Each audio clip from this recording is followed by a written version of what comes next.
Welcome to this week's episode of the Liberty Unveiled podcast, formerly the Teshua Unveiled podcast. I am your host, Brad Hopp, and I'm joined by my friend and co-host, Pastor Sam Jones.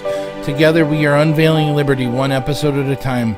We'll be discussing the latest in trafficking news, insider stories from those being delivered, and studying the Founders Bible to learn how to return America to sanity and true freedom. Our sponsor for today's show is Teshua Tea Company. Visit TeshuaTea.com or DeliveranceTea.com.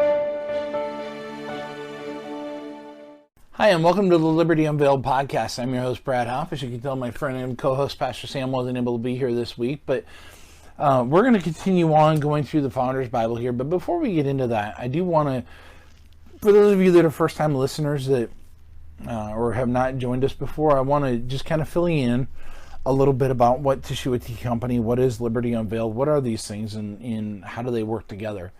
So, I started Teshua Tea Company here about almost 3 years ago, a little over 2.5 years ago, with my business partner Andrew, who is a missionary in Communist Asia. Andrew and his team rescue underage girls out of sex trafficking. They get the girls into our rescue and rehab facilities. Yes, they literally go into the brothels, pick the girls up, and carry them out, which doesn't make us a whole lot of friends in the brothels, but we get the girls out of the brothels, we get them into our rescue and rehab facility, and we give them all new clothes when they first get there. We give them all new toiletries. We give them medical care. We give them crisis pregnancy counseling if they need it. We teach them to read and write, how to do their math. We give them full education.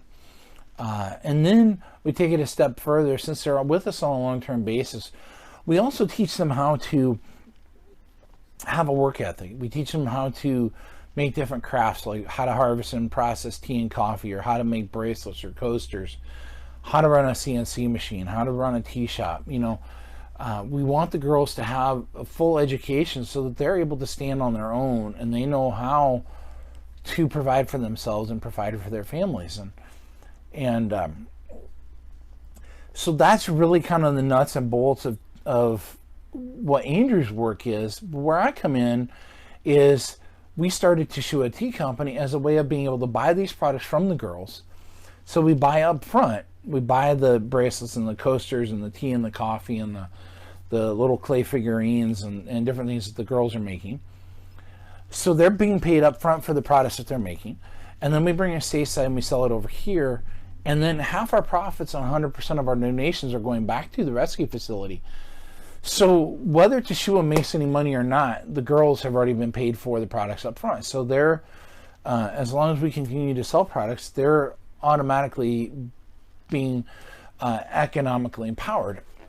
And but then, like I said, we're bringing it here and selling it, and then half our profits go back to the rescue facility, as well as 100% of all donations.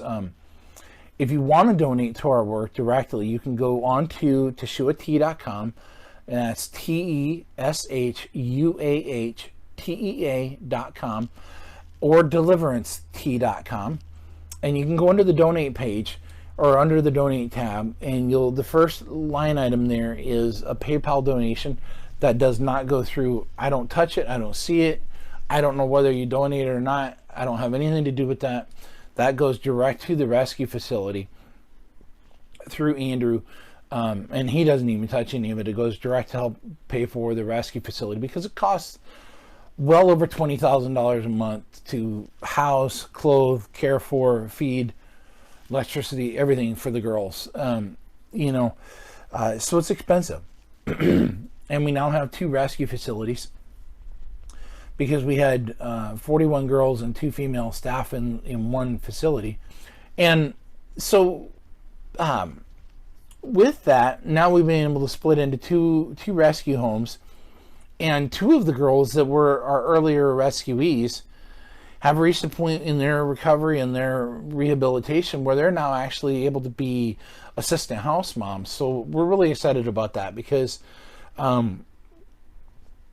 with giving the girls the gospel and sharing the gospel with them and then giving them an education, I'm excited to see what's going to happen to these girls, because they're going to be mighty women of God, and they're going to be able to really take what they've learned through the rescue facility. They're going to be able to take what they've learned and be able to take that out into the world and be able to help many other young ladies. So I'm really excited about that. But going back to the Liberty Unveiled podcast, on the podcast here, we share stories from the girls. We talk about that. But then we're going through and we're looking at the source of the freedom that the girls are experiencing. And how does that correlate to America's freedom? Is that source of freedom the same thing? Is that source of freedom what founded America? Is that what really established America and helped create us into the superpower of the world that we were? Are still, barely, but are. And so we're going through the Founders Bible, and we're using it as our source document, and our text document rather. And in the Founders Bible, David Barton and a lot of other historians went through and they wrote different commentaries about what did the Founding Fathers believe? What did their source documents and source writings, what did they have to say about how they saw America and what they saw as the source of the true freedom of America? And so we've been going through that. And like I said, we finished Genesis and Exodus, and we're now moving into Leviticus here. And when I get to a new chapter in the Bible, I always go through and I always read, kind of give you a preliminary on what the chapter's about, kind of give you the background of it, because I think it really helps us kind of see what was the purpose of this chapter, or this book rather. So Leviticus was written by Moses, and it was written around 1440 BC. The purpose, after the Israelites have arrived at Mount Sinai and completed construction of the tabernacle, the book of Leviticus helps the people understand what it means to live in the midst of a holy God, how to deal with sin and receive forgiveness. It is God teaching the people what is clean and unclean, outlining the sacrificial and dietary laws, providing them with the means for cleansing, healing, atonement, and redemption. It is God awakening them to their need for Him, His intended sacrifice, and His purpose to ultimately redeem. We can get lost in all the laws, or we can get lost in the laws if we fail to see through them to the relationship He is looking to redeem. Having revealed His law in Exodus, Leviticus is about learning to worship a holy God and to live a holy life.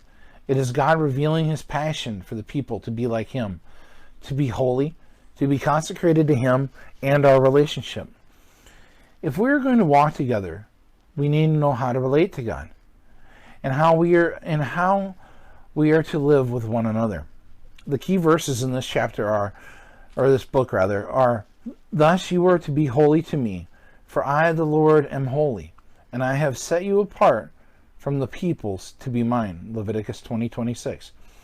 And, "If you walk in my statutes and keep my commandments so as to carry them out, then I shall give you the rains in their seasons, so that the land will yield its produce, and the trees of the field will bear their fruit. Indeed, your threshing will last for you until grape gathering, and grape gathering will last until sowing time. You will thus eat your food to the full and live securely in your land." Leviticus 26, 3-5. So, all right. The first section in here, or the first biographical part that we come to, is about Ben Franklin. And he lived from 1706 to 1790. Franklin was skilled in numerous areas, including as a statesman, educator, philanthropist, author, inventor, scientist, and printer. John Adams considered him one of America's 3 most notable founding fathers, ranking him with George Washington and Benjamin Rush. And Franklin was one of only 6 founders who signed both the Declaration of Independence and the Constitution. He helped found America's first abolition society and establish a chain of schools to teach Christianity and academics to Black Americans, who had often been denied education under British policy. He was a founder of the University of Pennsylvania, helped discover electricity and its potential uses, started the nation's first library, the first volunteer fire department, and first hospital, and he invented the Franklin stove, the lightning rod, bifocals, and many other inventions he never patented because he wanted all of mankind to benefit from those discoveries. As a famous printer, he wrote his own epitaph. The body of Benjamin Franklin, printer, like the cover of an old book, its contents torn, stripped of its lettering and gilding, lies here, food for worms. But the work shall not be lost, for it will, as he believed, appear once more in a new and more elegant edition, revised and corrected by the author. Wow. And people say that Ben Franklin was a deist and that he really he believed in God. This next section is the commentary, and it's titled, How Then Shall We Live? The Mayflower Voyage and Compact.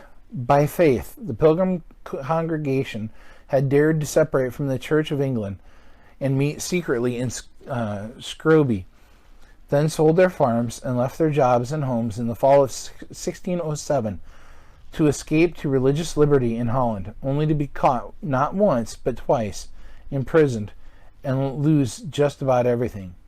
Miraculously, the men survived the storm of all storms in the North Sea, and the little congregation finally settled in Leiden, Holland, where they started their lives over again in 1609, learning new trades and a new language and culture. However, while they had found a place where they were free to nurture the seeds of their understanding of the principles of self-government, they had not left their love for England behind. They all had family, friends, and people whom they loved, who were still suffering under the bondage of the divine right tyrant, King James. With their own fires freshly ignited by being able to read the Word of God for themselves, they had a passion to see the gospel preached, free from men's inventions. So they set up a printing press in William Brewster's home. That way they could get past the censorship of the king and get the truth of the gospel to the people of England and Scotland. From 1616 to 1619, William Brewster and his partner Thomas Brewer printed, published, and secretly smuggled quantities of over 15 books into England and Scotland in kegs. In 1619, William Brewster and Edward Winslow published a religious tract critical of the English king and his bishops that went all over England. It outraged King James, so he immediately ordered Brewster's arrest. Over the next years, the king's agents finally tracked the Pilgrim press to Holland and came to arrest Brewster, but he escaped. The troops came, the printing type was seized, and Brewster's house was sealed with the king's seal so no one could live there. Thomas Brewer, however, was arrested and spent 14 years in prison for his religious beliefs. Brewster stayed in hiding for over a year. This event was just one of the sparks that caused the Pilgrim's pastor, Reverend John Robinson, to consider relocating the congregation to America. Besides, Holland's truce with Spain would be running out by 1621, and soon all of the Dutch, as well as the immigrants, would be subscribed into the army to fight the Spaniards. With the likelihood of war looming, the printing press shut down, Brewster in hiding, and King James' arm able to reach across the channel to harass them, their days in Leiden appeared to be coming to a close.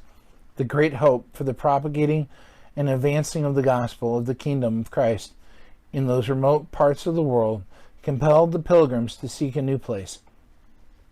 Therefore, Robert Cushman and John Carver were sent to England to solicit a land patent in the New World.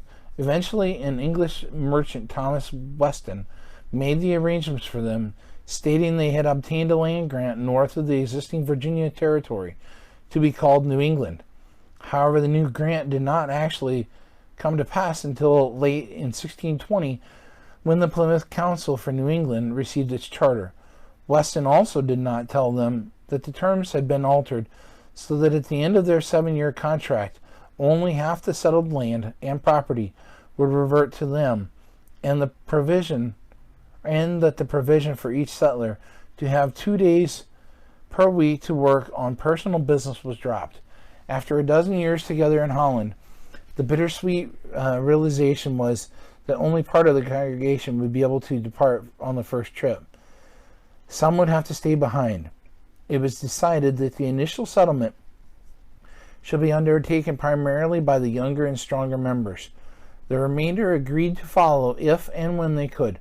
Pastor Robinson would remain in Leiden with the larger portion of the congregation, and William Brewster was to lead the American congregation. The founding shepherd of America. Reverend John Robinson never made it to America, but his enduring legacy did. The departure for most of the rest of the congregation was delayed for several years, and the great apostle of Leiden, as he came to be called, died in 1625. Trained to love the Word of God from a young age, given the best possible education, he was transformed through the teachings of the Protestant Reformation while at Cambridge University.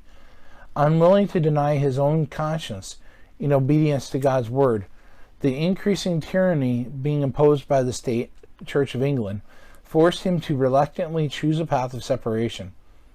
Robinson was forced to rethink the biblical understanding of the jurisdiction of the church and state. The church did not exist by permission of civil government as if it was a creation of the state.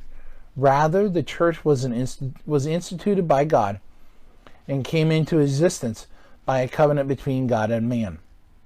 I want to pause there for just a second, because right now, as we see so many churches shut down by the state because of COVID, and something that we have discussed at length at church and in private conversations with other people and stuff, is that the church does not exist by edict and decree of the state. We do not receive our permission to exist from the state.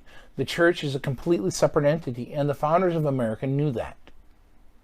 The church has its realm of authority, and the state has its realm of authority, but the state does not have authority over that realm of authority, does not include authority over the church. Churches ought to remain open. The churches have, for hundreds and hundreds and hundreds of years, have been places of healing. The churches were the founding, the church body was the founding, or founded most of modern medicine, founded most of modern hospitals. And so the church has always been a place of healing during times of sickness, times of stress and strain. The church has always needed to be there, to be that place of refuge. And now, more than ever, the church has needed to be open and not shut down, and the state does not have the authority to shut down the churches. They don't have jurisdiction. It's outside of their realm of jurisdiction. It's just like if I was driving down the highway or driving down the street, and or let's say I'm driving down the highway here, and I live 5 miles, or 3 miles rather, about 3 miles from our little town of Mulville. And if I was driving towards Sioux City, and the Mulville town cop pulled me over, but he was 5 miles out of Mulville, he's outside of his jurisdiction. He does not have the right or the authority to pull me over at 5 miles out. He has the authority. His jurisdiction stops at 3 miles. A friend of mine is a deputy, or was a deputy sheriff, and he was telling me a story one time that a young man had been going triple digits on the highway headed north, and he was almost at the county line. Literally, he was just like not even like a mile from the county line. And my buddy turned around and went after him, and this kid pulled over at a park we call Midway Park. It's between Mulville and a little town called Kingsley, Iowa. And it's at Midway Park, and it's halfway between the two towns. And the young man gets out of the car, lays down on the ground, and spread eagle waits to be arrested.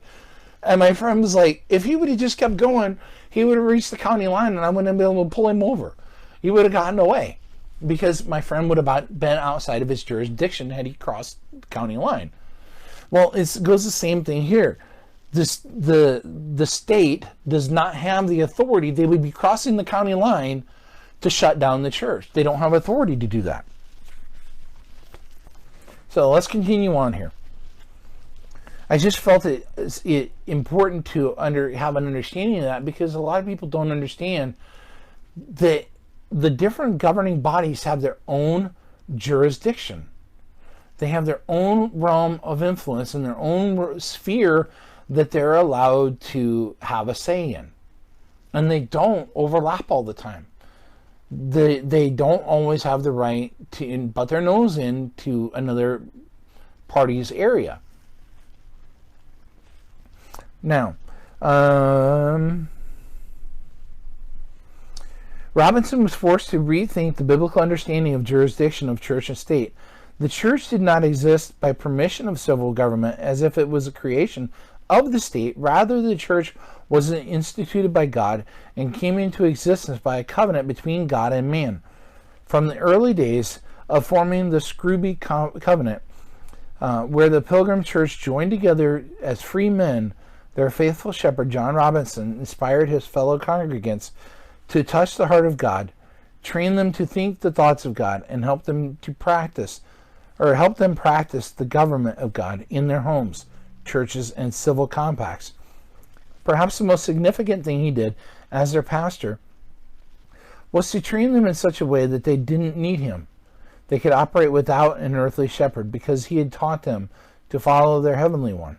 While it took them a while to work this out, they believed that the government of Christ began in the heart of the individual. In Robinson's farewell address to the Pilgrims as they prepared to leave Holland, William Bradford writes, He charged us before God and his blessed angels to follow him no further than he followed Christ. And if God should reveal anything to us by any other instrument of his, to be ready to receive it. As ever we were to receive anything or any truth by his ministry. For he was very confident that the Lord had more truth and light yet to break forth out of his holy work. For saith he, it is not possible the Christian world should come so lately out of such thick anti-Christian darkness, and that the full perfection of knowledge should break forth at once. He taught them to think for themselves, to test everything, and to continually search the scriptures. And that's the thing. To think for yourself, to test everything, and to continually search the scriptures. The Bible would always be the primary source for wisdom, and those whom he shepherded embraced this wisdom. He saw the danger of believers forming sects and idolizing the leader of their theology rather than God and his word. No human vessel, however brilliant and humble, can possibly be one's ultimate authority. Simply repeating truths that have not been personally studied or embraced in the heart of another, can hinder one's walk with the living God and his word. He taught them to never stop growing, never stop listening, and never stop seeking. Truth was to be practiced, lived out in everyday life, and applied to society around them, especially the biblical role of civil government and the God-ordained jurisdictions placed on it. The enduring legacy of Christian self-government would become the distinguishing mark of the Pilgrim Church and the seeds of religious liberty they would carry with them. His lasting influence on the lives of the Pilgrims undeniably makes him the founding shepherd of America. In and out of the lion's den. In July 1620, once again, by faith, having sold their estates in Holland and poured everything into what they sensed was God's call upon their lives to go to the New World, 75 of the 300 members of the Pilgrim Church departed from Holland on the ship they have purchased called the Speedwell, which was to carry them to America, where it would be kept for their fishing business. A second larger ship, the Mayflower, was leased from London for transport to America. It was an emotional departure. Many families were split up in the process. William Bradford, now a mature godly leader, and his wife Dorothy left their 3-year-old son with Dorothy's parents in Amsterdam. Perhaps it was because he was too young, too frail to make the voyage, It may have been because of the pressing need for able-bodied leadership, or their sense of devotion to the well-being of the whole community. Or maybe the plan was for the rest of the family to follow once the colony had been successfully established. We don't know. But it is staggering when you assess the cost, the sacrifice, the price they were willing to pay in order to respond to the call of God. Despite King James' warrant for his arrest, William Brewster came out of hiding and assumed his leadership position of the group, heading for America. As Speedwell departed from Delfshaven with her Pilgrim colonists, little did they know of what lay ahead. What was for certain was that the lion's den of King James, England, was their next stop. Reaching Southampton, Hampshire, they met the Mayflower, a wine ship that had never crossed the Atlantic. Few ships ever had. The Pilgrims would be joined by a number of additional passengers from England who had been recruited by the merchants for this venture in America, whom the Pilgrims came to call strangers. This wasn't a church field trip. It was a business. Together, the Pilgrims and the strangers had a patent and a charter that gave them legal permission to go to what is now Manhattan, which was called Northern Virginia then. In terms of a business arrangement, the investors, the Plymouth Council for New England, turned every person into a share, a commodity. Each adult male was financed for a certain value, and the women and children were financed for another amount. They put an investment in every colonist, expecting an eventual return. Technically speaking, the Pilgrims didn't have a debt. The investors were taking the financial risk, and the colonists were risking their lives. The Speedwell and the Mayflower set out on August 5th, but twice they were forced to return to England when the Speedwell reported leaks. It was eventually decided that the Speedwell was too untrustworthy to continue. This was another devastating blow to the Pilgrims, with several compounding hardships. Now that the Speedwell was rumored to be untrustworthy, they were forced to sell it for half of what they had paid for it, and would no longer have the vessel for a fishing business in America. They learned later that crew members had deliberately installed a mast taller and heavier than the hull had been built to receive, which caused the ship to leak, allowing them to abandon their year-long commitment. Second, the Mayflower would not be able to carry all the passengers from both ships. Some would have to be left behind. Of the 121 combined passengers, 102 were chosen. Of these, about half had come by way of Leiden, with 28 of the adults being members of the Pilgrim congregation. The reduced party with the consolidated supplies were loaded on board of the Mayflower, which finally set sail on September 6, 1620. 66 storm-tossed days. The Pilgrims came as families and as a church, a migrating one. You also have non-Christians aboard who outnumber the Pilgrims. The interplay between the two left for some rather interesting dynamics. When Bradford described the voyage, he talked about a cursing seaman who would curse and drink when the Pilgrims sang. When that seaman was the first to die and the crew threw him overboard, Bradford said there was a significant change in attitude and behavior. Everyone shut their mouths after that. The delays in setting sail, however, made their situation tenuous at best. September-October was one of the worst times to sail upon the North Atlantic in a vessel dangerously overloaded. It was the season of westerly gales and autumn storms. For the first leg of the voyage, they had good winds and decent weather. Then the Mayflower was hit with strong storms and crosswinds. The ship was so badly shaken that she became very leaky, and water poured down upon the passengers living between the decks. Imagine 102 people huddled together, all crammed into the space, 4.5 feet high, just below the main upper deck, being violently tossed about. The maximum possible space for each person would have been slightly less than the size of a standard single bed. They were seasick, throwing up, and have no place to relieve themselves. The opportunities for despair would have been immense. I want to read that again because I kind of stumbled over my words a little bit. And I think it's important to understand. The ship was so badly shaken that she became very leaky, and water poured down upon the passengers living between the decks. Imagine 102 people huddled together, all crammed in the space 4.5 feet high just below the main upper deck.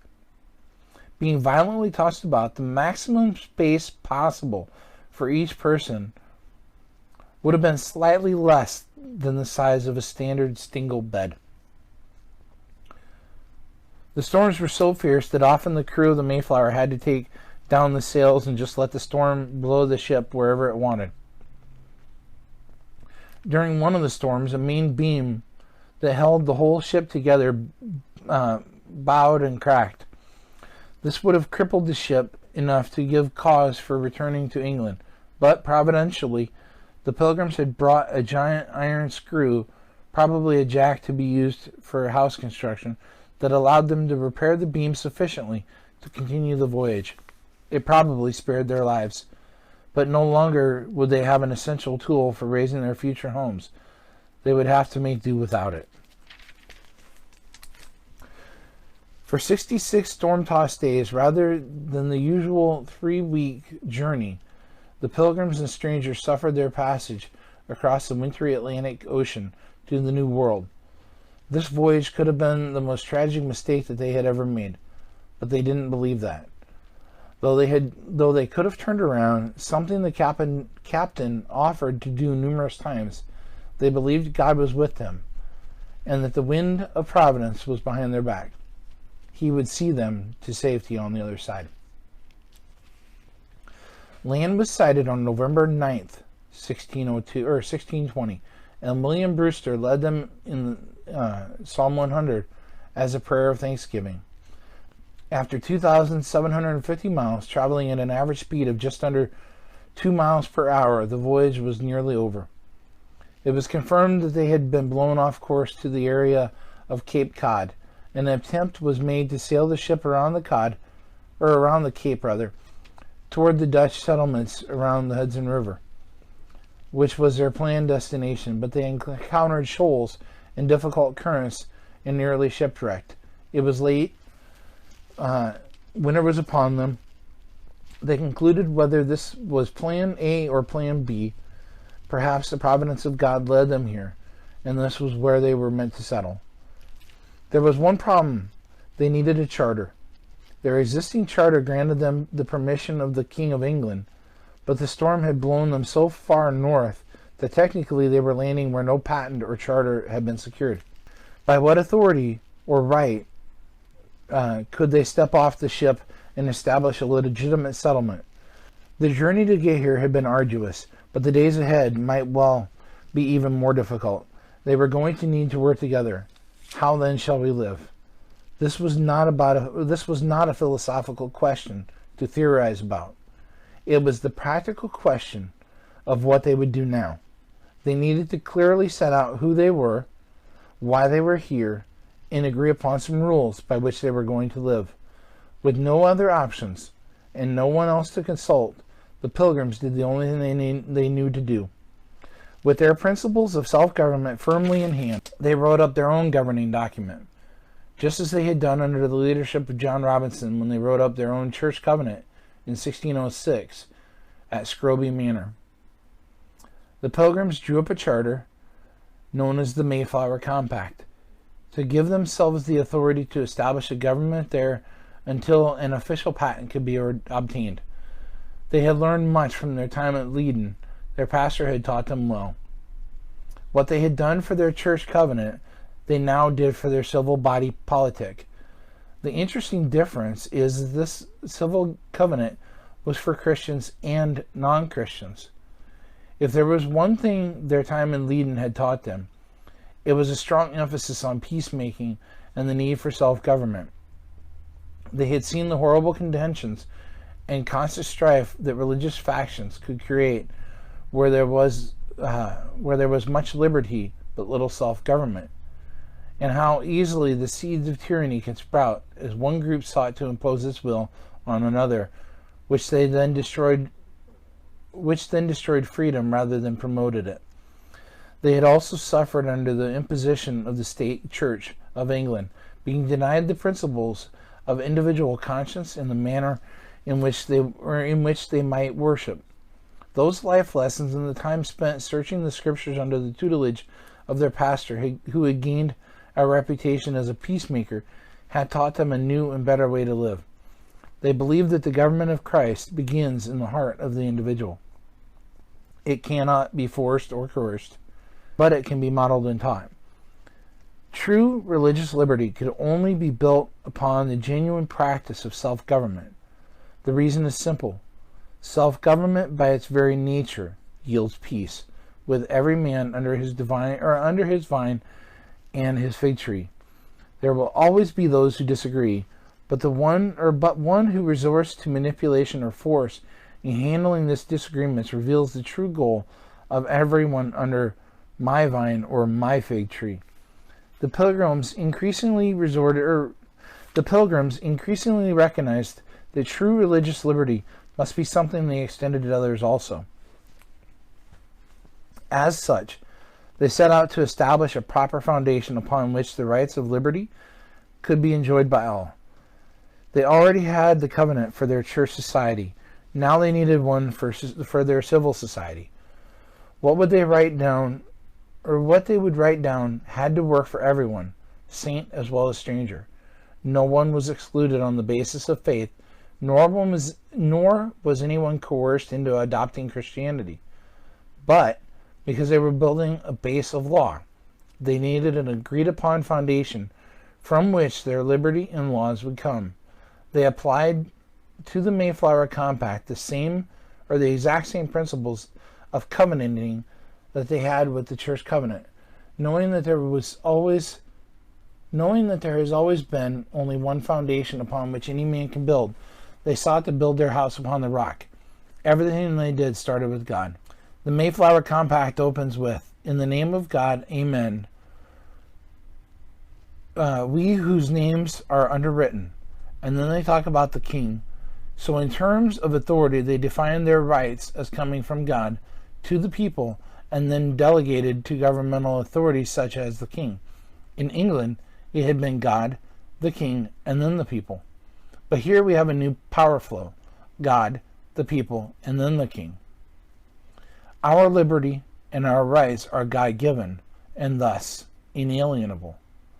And every subsequent rendition of laws that the Pilgrims published, they always used the Mayflower Compact as their preamble. This is monumental as a pillar for Christian self-government, and later to be restated in the Declaration of Independence as "We the People." The purpose did not change. The mission was still the mission, and it was undeniably Christian. Having undertaken for the glory of God and the advancement of the Christian faith, the honor of our king and country, a voyage to plant the first colony in the northern parts of Virginia. The cornerstone of civil government's mission is to advance the Christian faith and honor the role of civil magistrate according to God's word.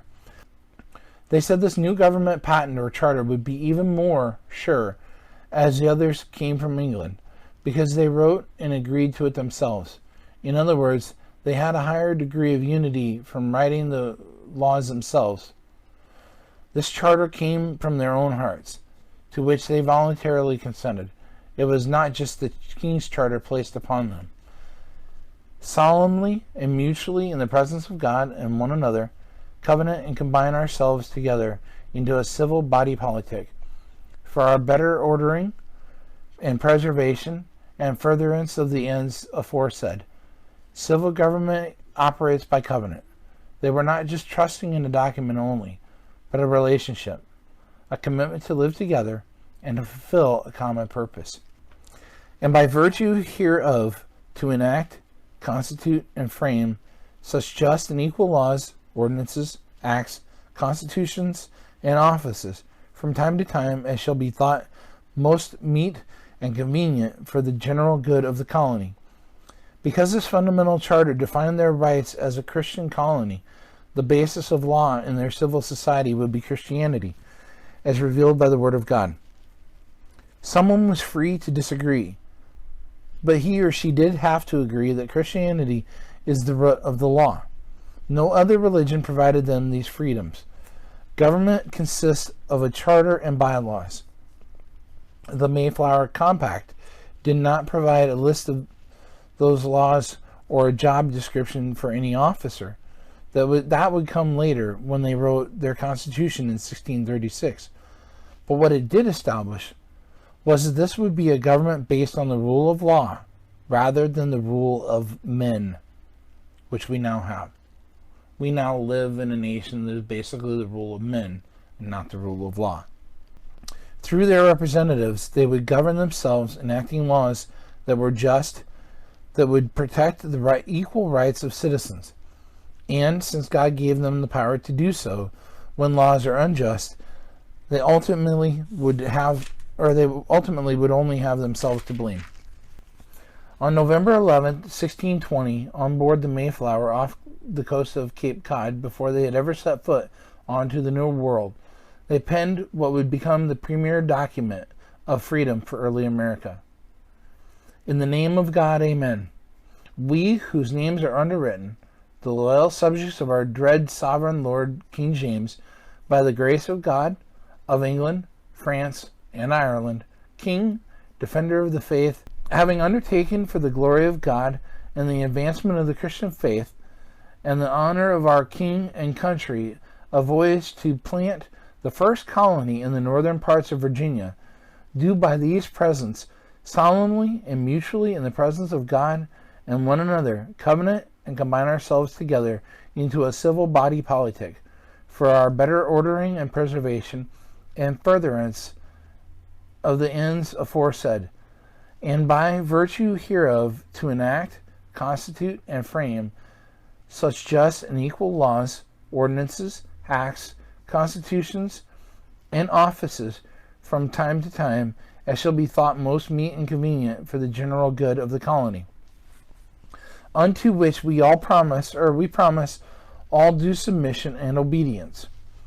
In witness hereof, we have hereunto subscribed our names at Cape Cod, the 11th of November, in the reign of our sovereign Lord King James of England, France, and Ireland, the 18th, and of Scotland, the 54th, Anno Domini 1620.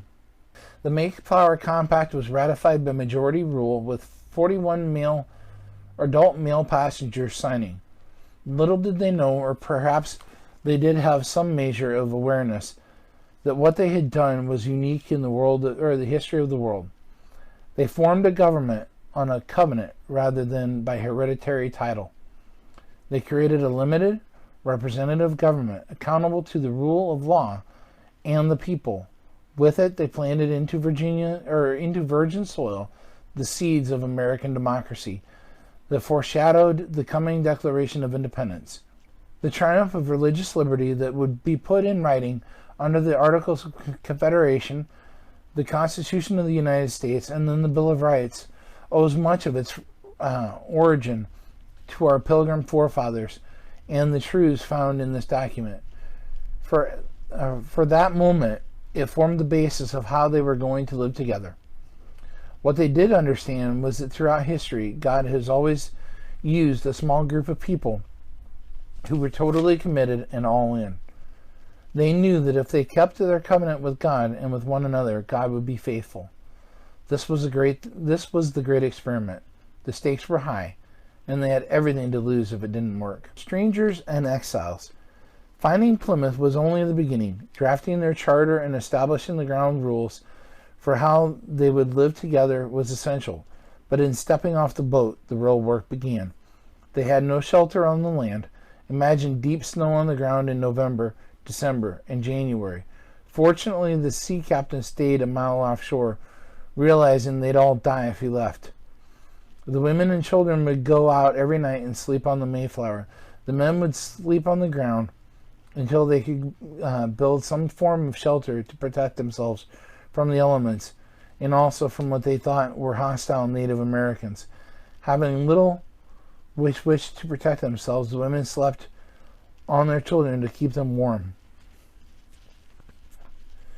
Construction commenced immediately, but as the winter went on, it got harder and harder. By December, most of the passengers and crew had become ill, coughing violently.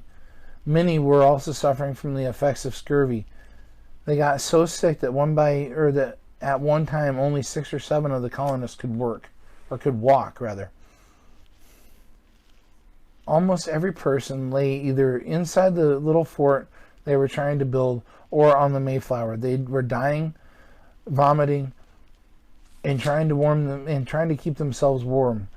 They buried the dead in a common grave because they were afraid the Native Americans would see how weak they were becoming if they put headstones and buried them individually. The first common house was nearly completed by January 9th. At this point, single men were ordered to join with families. Each extended family was assigned a plot and built its own dwelling. The settlement was mostly complete by early February. At winter's end, in just 3 months, 47 of 102 of the colonists and half of the ship's crew were dead. Because most of the women had used themselves to protect their children, most of the women died. Most of the children survived. At the end of March, the captain of the Mayflower was leaving and pled with them to join him, saying they could all be back in England within a few weeks. Yet not one of them went back. Every one of them stayed, believing they had come for a great cause and purpose. Such is the strength of those who had gone before us. Passionate followers of Jesus Christ who were taught to never stop, to never quit. They were those who first brought the torch of liberty to these shores, having faced death, imprisonment, storms, shipwreck, calamity, and suffering of all kinds. Having sacrificed all they had, if they were to die in the wilderness, they would die in the wilderness. They were those who, like Abraham, by faith, when he was called, obeyed by going out to a place which he was to receive for an inheritance, and he went out not knowing where he was going. By faith he lived as an alien in the land of promise, for he was looking for the city which has foundations, whose architect and builder is God. All these died in faith, without having received the promises, but having seen them and having welcomed them from a distance, and having confessed that they were strangers and exiles on the earth. For those who such things make it clear that they are seeking a country of their own. But as it is, they desire a better country, that is, a heavenly one. Therefore, God is not ashamed to be called their God, for he has prepared a city for them. Hebrews 11, 16. They are our forefathers. These were people of faith. They were pilgrims. They didn't wear masks. They didn't shut down their churches. They didn't walk around in fear. They did what needed to be done. They got the job done. And they built a great nation. And we've let our government shut down our churches, shut down our businesses, shut down our lives, quarantine us. You don't quarantine the healthy. You quarantine the sick. If you're sick, stay home. I have no problem with somebody staying home if they're sick. But we don't shut everything down. We've never shut everything down over a sickness before. Typhoid, bird flu, swine flu, influenza. It doesn't matter. We've never shut everything down before. The Pilgrims didn't shut everything down before. They kept going. They kept working. They didn't shut down their churches. They didn't shut down their schools. They didn't shut down their lives. They kept going. They kept building, and they kept working. We as America need to stand up. We need to take our place. We need to keep speaking truth. Yes, we need to love our neighbors. Yes, we need to honor those around us. but we do it by staying home when we're sick. We don't do it by quarantining our friends and neighbors when they're healthy and making them shut down their businesses and shut down their churches and shut down their schools. We don't do that. That is not the way America works.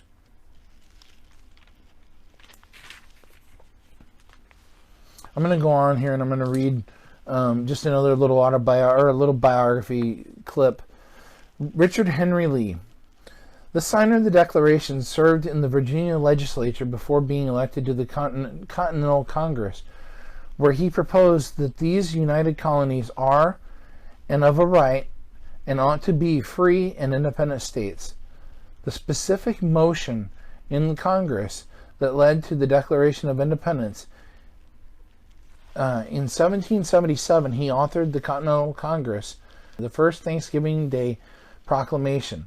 In 1784, he became the President of Congress, and then in 1789, an original U.S. Senator from Virginia, helping frame the Bill of Rights in the Federal Congress. So I want to just read one last one here.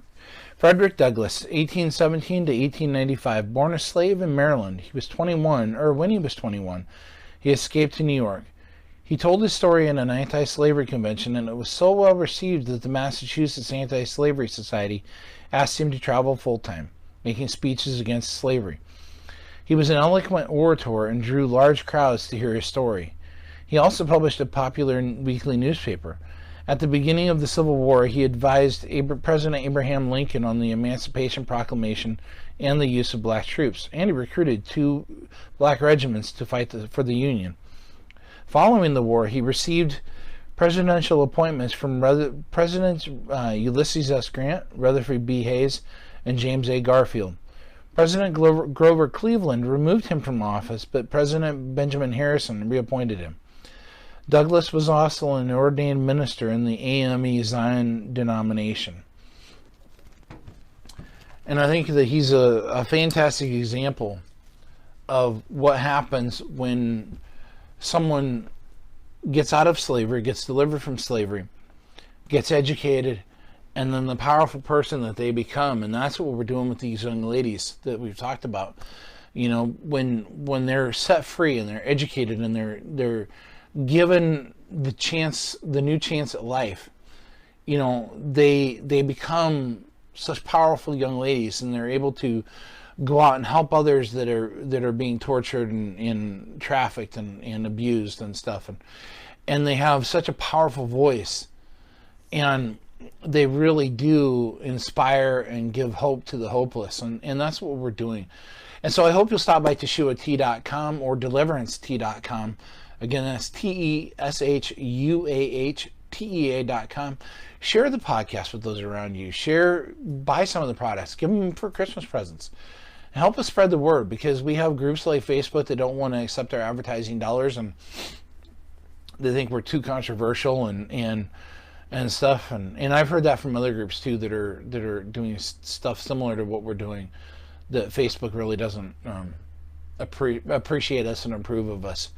So help us get the word out. And you know, we can't do it alone. We need all of us working together, but working together could be just something as simple as sharing our podcast and telling people about it, or sharing some of the products and stuff. So anyway, I love you all. I hope you have a blessed and happy week, and we'll look forward to talking to you soon. Bye-bye. You've been listening to the Liberty Unveiled podcast, setting captives free one episode at a time.